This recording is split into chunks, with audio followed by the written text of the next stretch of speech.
There is a very practical reason the Kenny Moore conversation matters for Dallas. It addresses a role that may remain unresolved even after the 2026 NFL Draft. The article you shared argues that if the Cowboys do not come out of the draft with a true slot cornerback, they should strongly consider turning to the trade market, with Moore representing one of the most attractive veteran options available. That argument becomes even stronger when viewed through the lens of the Cowboys' current defensive evolution.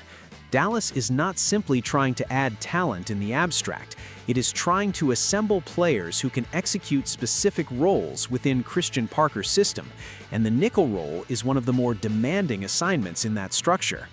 The Cowboys' own coverage has pointed to the importance of versatility and functional fit in the secondary, particularly in positions that ask defenders to play in space, support the run, and take on multiple coverage responsibilities.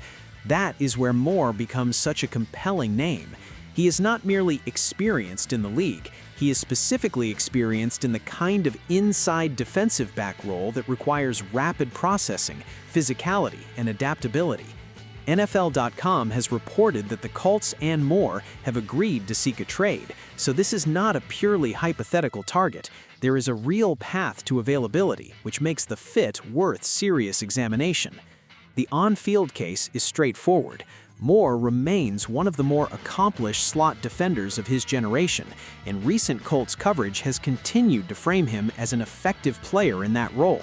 The article you shared points to his coverage value, his run defensibility, and his usefulness as a blitzer, which are exactly the traits Dallas would want if it fails to identify a clean, long-term nickel answer during the draft.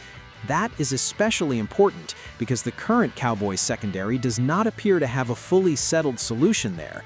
Deron Bland is widely expected to align on the boundary, and while Dallas does have several defensive backs it can evaluate, uncertainty still exists.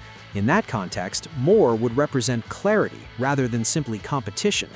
The financial and trade dimensions also make this plausible. The article estimates that taking on roughly $10 million could reduce the acquisition cost to a mid-round pick, potentially in the 4th or 5th round range. For a team that may prefer to use premium draft capital at other defensive spots, that matters. It means Dallas could attack larger structural needs early in the draft and still address the slot later with a proven veteran rather than forcing a rookie into a high-responsibility role immediately. That kind of sequencing is often what separates a complete offseason from an incomplete one. So, the central question for Dallas is simple. If the draft does not deliver a true nickel defender, is the team willing to act decisively afterward? Kenny Moore would give the Cowboys experience, role-specific competence, and a credible answer at a spot that modern offenses consistently test. For a defense trying to become more structurally sound and more flexible under Christian Parker, that has real value. Cowboys Nation, would you want Dallas to make that call if the draft leaves the slot unresolved? Drop your thoughts below, hit like, and subscribe.